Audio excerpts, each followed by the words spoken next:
Hi guys, मैं निखिल और आप देख रहे हैं बसवी टेक। गाइस, आपके कंप्यूटर में सीपीयू सबसे इंपॉर्टेंट हार्डवेयर है जिसे आप आपके कंप्यूटर का ब्रेन भी कहते हैं। ये तो आपने कहीं ना कहीं किसी न किसी किताब में पढ़ा ही होगा। अगर आपके कंप्यूटर का सीपीयू फास्ट नहीं है तो जाहिर सी बात है कंप्यूटर के बाकी हार्डवेयर आपके सीपीयू पर लोड डालना स्टार्ट कर देंगे।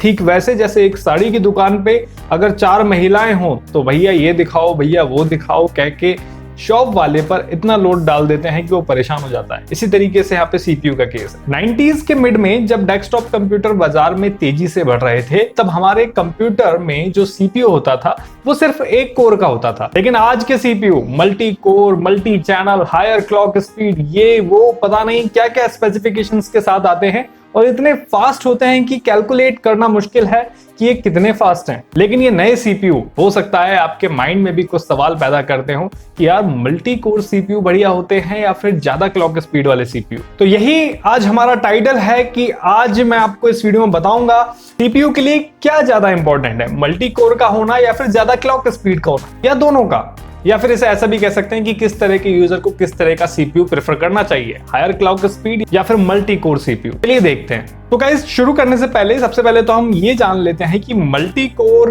की क्या इंपॉर्टेंस है सीपीयू में, क्यों जरूरी है मल्टी कोर। तो चलिए थोड़ा पीछे चलते हैं, थोड़ा बचपन में चलते हैं। अगर आपके पास 90s में या फिर 2000 के शुरुआत में कोई कंप्यूटर रहा है आपके घर में तो आपको याद होगा कि जब कोई प्रोग्राम उस टाइम फ्रीज होता था तो ऐसा मोस्टली पॉसिबल है कि आपका पूरा सिस्टम ही उस टाइम फ्रीज हो जाता था। और ये प्रॉब्लम मेनली उन्हीं सिस्टम में होती थी जिनके सीपीयू में एक सिंगल कोर होता था, जो उस टाइम सिस्टम की सभी कैलकुलेशंस को, टास्क को अकेले ही हैंडल करता था। अब आप सोचिए, सीपीयू को अपने आप से कंपेयर कीजिए, क्योंकि सीपीयू को कंप्यूटर का ब्रेन बोलते हैं। सोचिए आप एक पर्सन है, आपको एक साथ मैं कहता हूं कि अभी के अभी 525 को 70 से मल्टीप्लाई करो और उसी सेम टाइम में 9999 को आप 6 से डिवाइड कर दो, तो क्या लगता है आपको आप कितने टाइम में कर पाएंगे?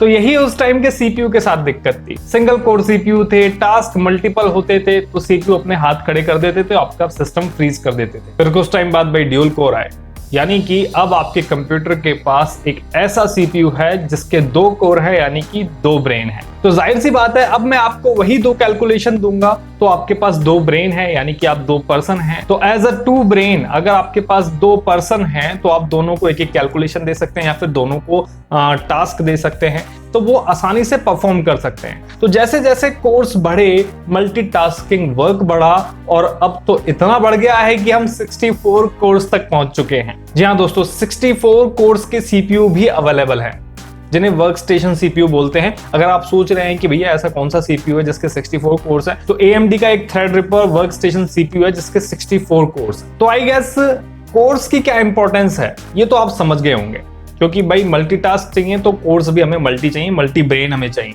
अब बात करते हैं क्लॉक स्पीड की। सीपीयू में क्लॉक स्पीड की क्या इंपॉर्टेंस है? अब देखो, एक तो अगर आप कंफ्यूज हो, आपको नहीं पता है कि क्लॉक स्पीड क्या चीज है, तो मैं आपको बता देता हूं। जैसा कि आपको नाम से ही पता चल रहा है कि यहाँ क्लॉक का यूज हो रहा है और साथ में स्पीड का यूज हो रहा है, तो मतलब सीधा और सीधा संबंध टाइम से।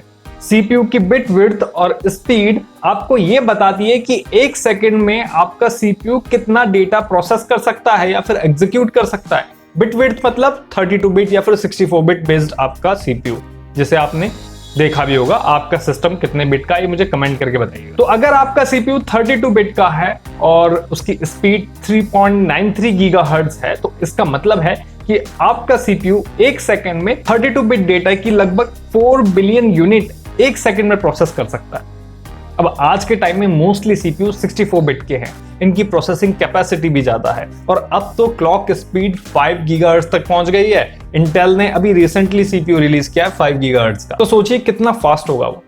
तो सपोज आपके पास 4 कोर का सीपीयू है लेकिन क्लॉक स्पीड कम है, तो जाहिर सी बात है आपका डेटा धीरे प्रोसेस होगा। हाँ, लेकिन मल्टीटास्क कर सकता है। फॉर एग्जांपल, सपोज आपके घर पर कोई कंस्ट्रक्शन का काम चल रहा है और आपको 500 ईंटें पहली मंजिल से दूसरी मंजिल पे पहुंचवानी है।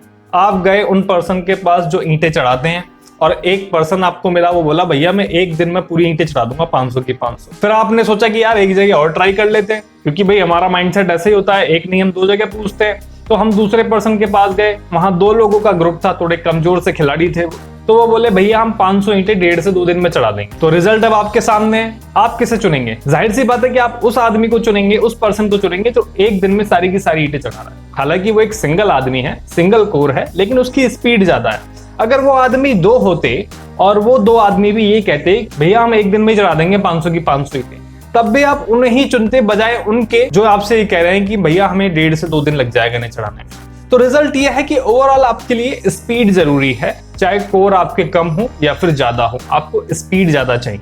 और खास तौर से जब बात आती है गेमिंग की, यानी कि गेमिंग पर्पस की, तो आपको क्लॉक स्पीड ज्यादा चाहिए होती है, क्योंकि आप टास्क तो सिंगल ही कर रहे होते हैं। आप एक टास्क, आपको बहुत ज्यादा कोर्स की जरूरत नहीं, क्योंकि आप एक पर्टिकुलर टास्क कर रहे होते हैं, यानी कि आप गेम खेल रहे होते हैं, इसलिए आपको स्पीड ज्यादा चाहिए होती है, क्लॉक स्पीड ज्यादा चाहिए होती है, बजाय उसके कि आपको मल्टी कोर, बहुत ज्यादा मल्टी कोर की जरूरत हो। और अगर वहीं हम मल्टी टास्क की बात करें तो आपको कोर्स की नीड होगी। साइंटिस्ट, रिसर्चर्स कुछ ऐसे मॉडल्स पे वर्क करते हैं, वर्चुअल मशीन यूज करते हैं और बहुत सारे मल्टी टास्क करते हैं, तो उनके लिए प्रेफरेंस होती है मल्टी कोर सीपीयू की। जितने ज्यादा कोर होंगे उतना ज्यादा उनको फायदा रहता है, उतने ज्यादा मल्टी टास्क कर पाते हैं, एक साथ बहुत सारे सिस्टम को वो एक साथ ही हैंडल कर पाते हैं। तो आपके यहाँ पे क्लियर हो गया होगा कि ज्यादा स्पीड किसके लिए जरूरी है और मल्टी कोर किसके लिए जरूरी है। लार्ज स्पीड हेल्पफुल रहती है गेमर्स के लिए, डेवलपर्स के लिए, कंटेंट क्रिएटर्स के लिए, यानी कि जो एक तरीके का टास्क लंबे समय तक अपने सिस्टम पे करते रहते हैं उनके लिए ज्यादा स्पीड, और जो मल्टी टास्क करते हैं, वर्चुअल मशीन, रिमोट पीसी, बहुत सारी चीजें वो एक साथ करते हैं, तो उनके लिए मल्टी कोर ज्यादा बेटर रहता है। तो मुझे आशा है कि आपके समझ आ गया होगा कि आपके लिए क्या ज्यादा इंपॉर्टेंट है या फिर किसके लिए क्या ज्यादा इंपॉर्टेंट है। It's all about need. तो चलिए चलते हैं, फिलहाल मिलेंगे अपने अगले वीडियो में कुछ नई और कुछ खास जानकारी के साथ। तब तक के लिए चैनल सब्सक्राइब नहीं किया है तो सब्सक्राइब करें, वीडियो को लाइक करें, कमेंट करके जरूर बताएं आपको इन्फॉर्मेशन कैसी लगी। तब तक के लिए take care, bye bye, thank you, जय हिंद।